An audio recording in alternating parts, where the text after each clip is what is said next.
का और आप सबका जो मेरे लिए ईश्वर की तरह है,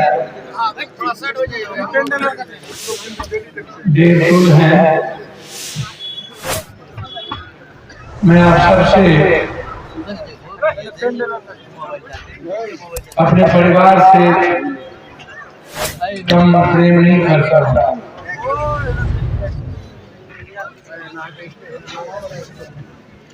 हमारा रास्ता बचपन से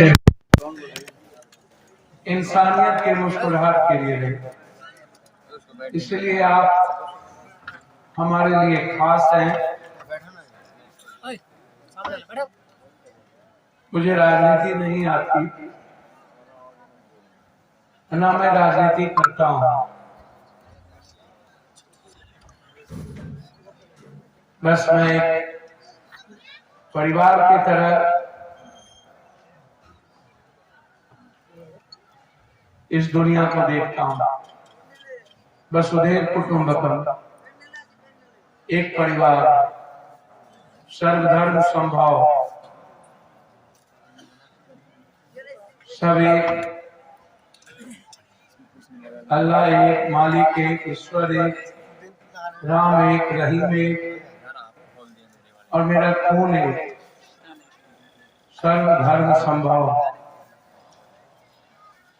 सबके विचारों का सम्मान, सबके जीने के तरीके का सम्मान,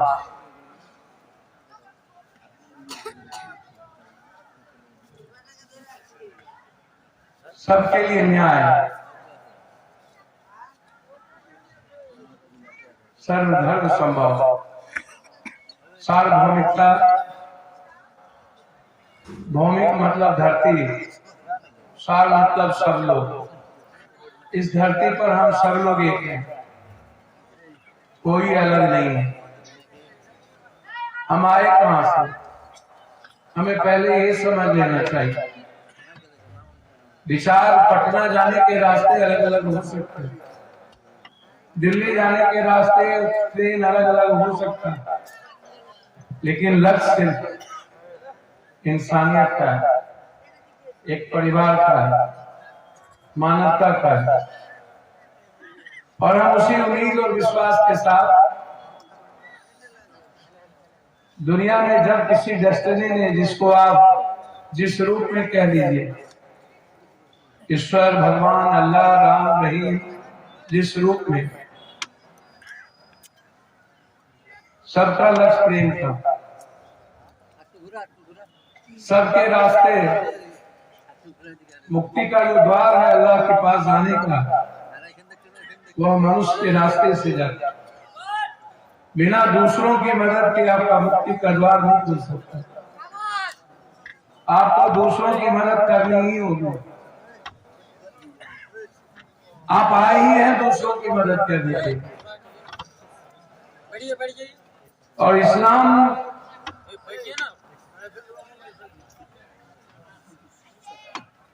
हो या बौद्ध, वाल्मीकि हो या संत रविदास, कबीर हो या नानक,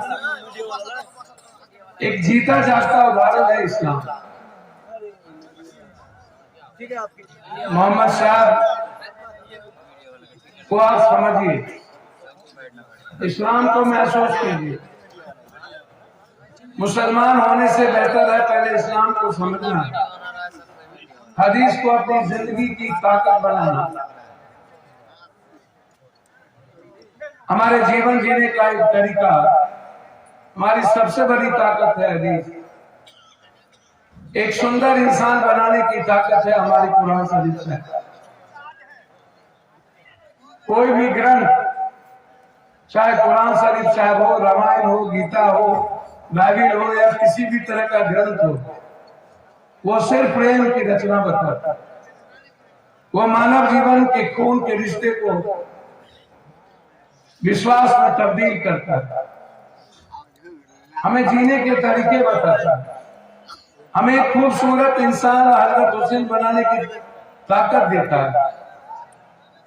आप बेमिसाल विचारों के बारिश है, आपको ये समझ लेना पड़ेगा।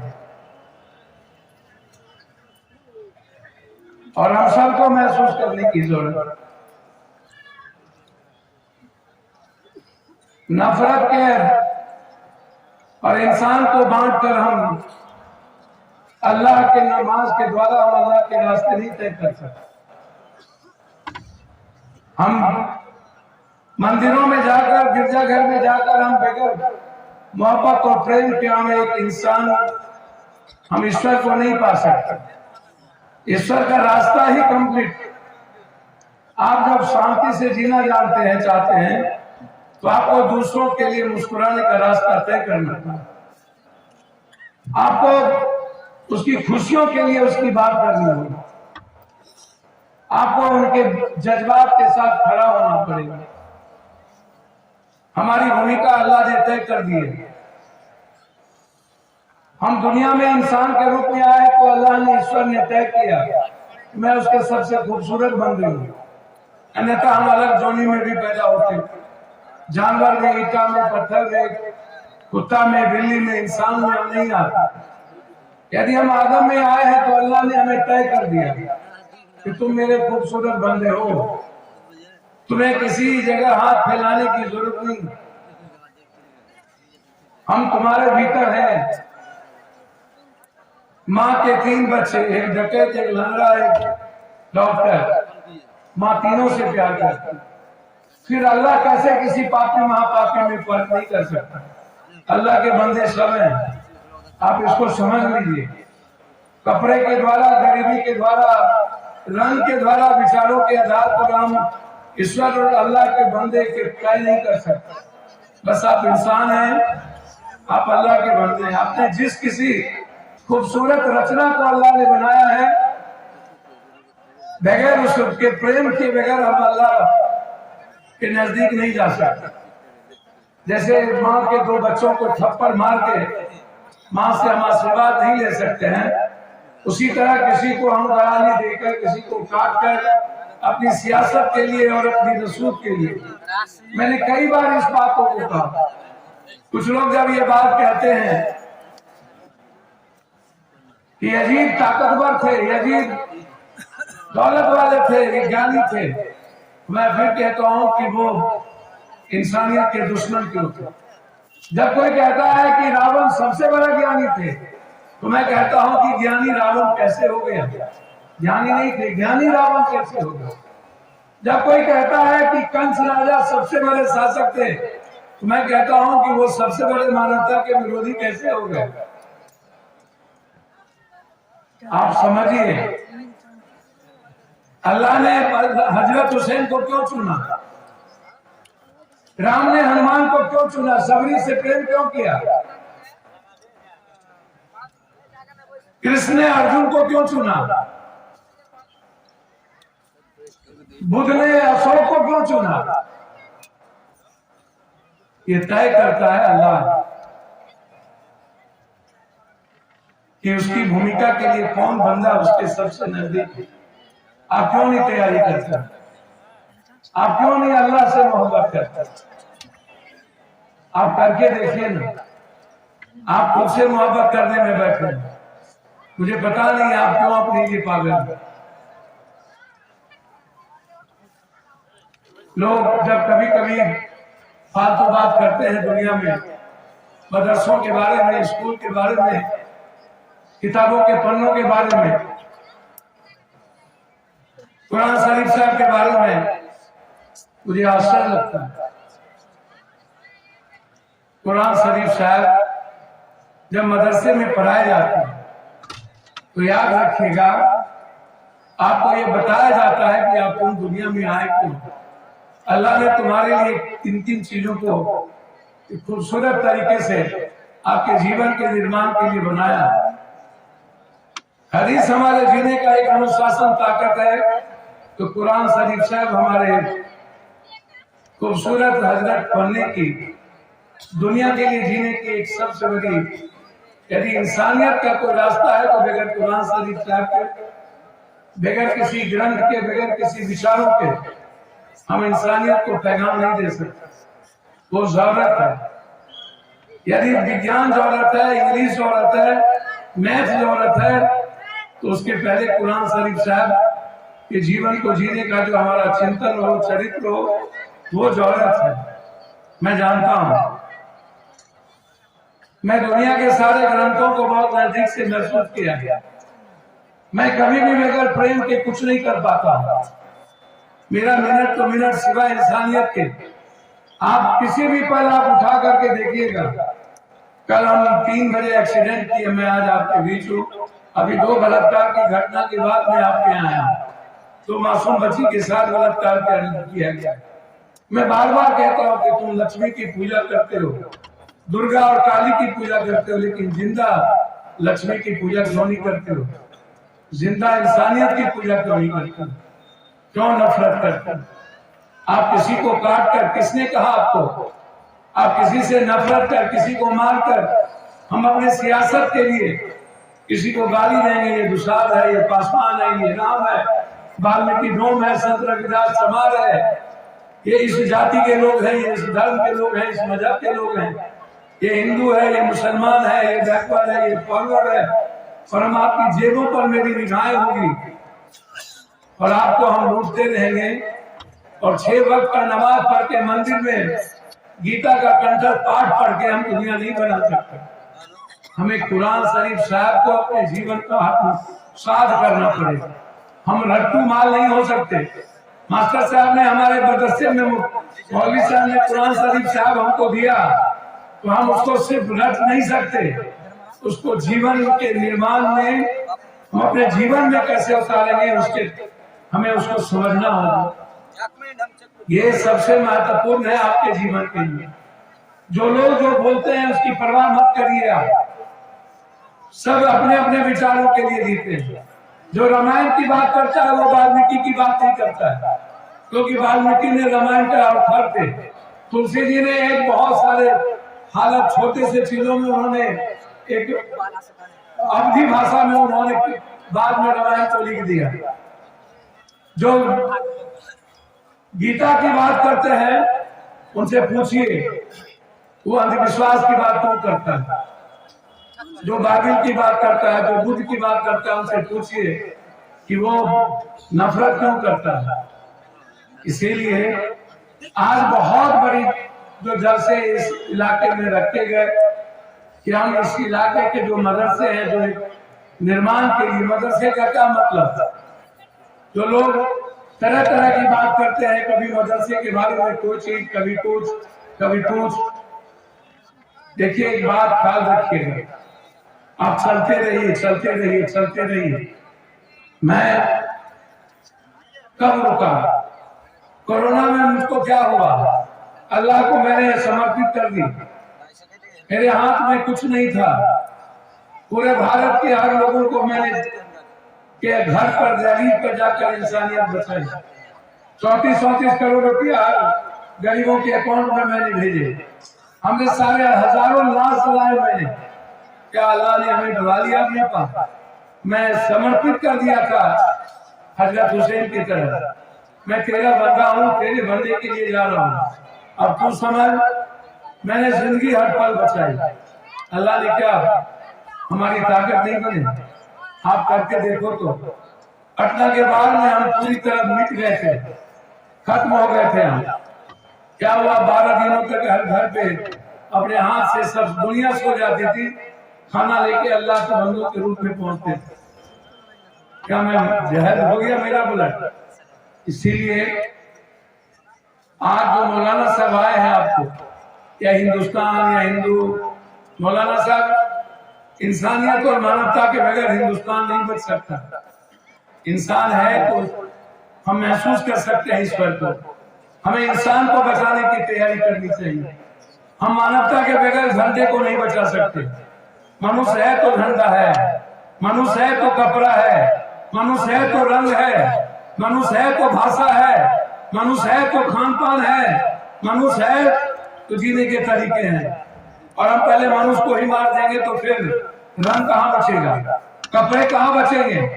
हम यदि मनुष्य को ही खत्म करने की तैयारी कर लेंगे तो फिर हम अलग अलग भगवान की इबादत कौन करेगा? इसीलिए मनुष्य की हिफाजत अल्लाह का सबसे बड़ी ताकत है, ये याद रखिएगा। आपको तो कितनी भी गालियां पड़े अल्लाह को, ईश्वर को, आप उसके लिए लड़िए मत। आप होते कौन हैं? आप खुद जीना नहीं जानते और आप अल्लाह को की हिफाजत करने के लिए खड़े हो गए। जिस अल्लाह ने पूरी दुनिया को बनाया उसको हम लोग बनाने में लग जाते हैं, उसके बंदे को काटने में लग जाते हैं, उसके बंदों से नफरत करने में लग जाते हैं। छोड़ दीजिए उस बंदे को, वो उसके घर में तय है। कोई नहीं बचता है दुनिया में ऐसे। जिंदगी कितनी है? हम आकाश पे खूब फेंके नहीं मेरे मुंह पर पड़ेगा। हम लोग को ये नेताओं ने हमारे सारे रास्ते बंद कर दिए। ये जितनी चीजें हैं ये सियासतदारों ने किया, ये किसी अल्लाह भगवान ने नहीं किया, गरीब नहीं बनाया। अल्लाह ने तो हमें हर एक ही रूप में बनाया। गरीब व्यवस्था बनाती है, ईश्वर नहीं बनाता है।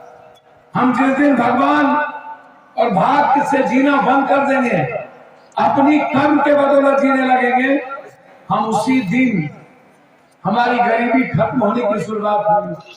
आगे जाते हैं। प्रणाम काका, गोर लागे छे, निके मूर्ति हालचाल बद किस्मत में जैसे शान है।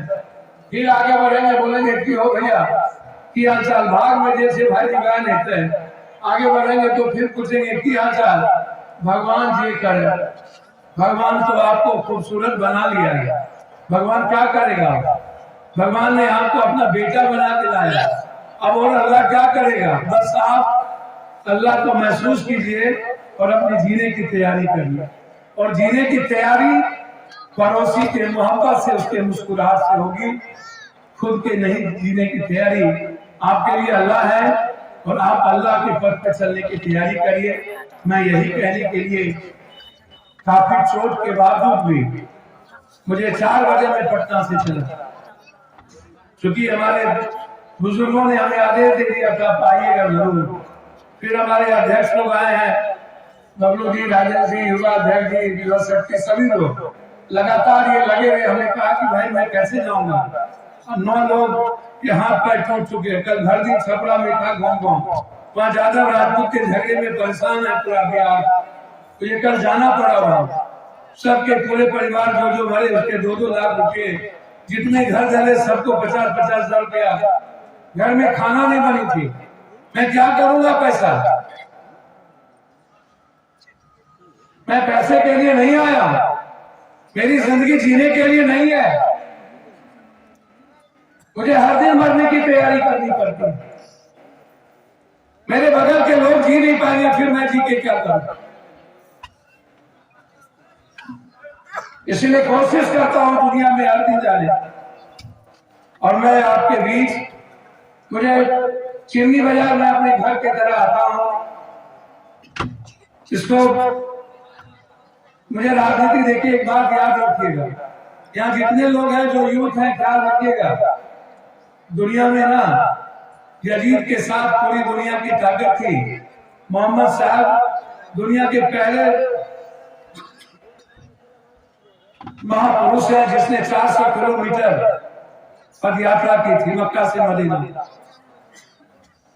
कितने लोग थे उसके साथ?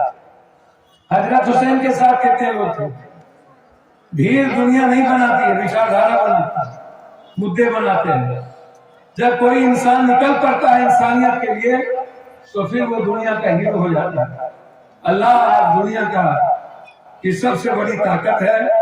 यदि आप इस्लाम को महसूस करते हैं, बढ़ाना चाहते हैं, तो आपको मुसलमान से पहले इस्लाम को महसूस करना होगा।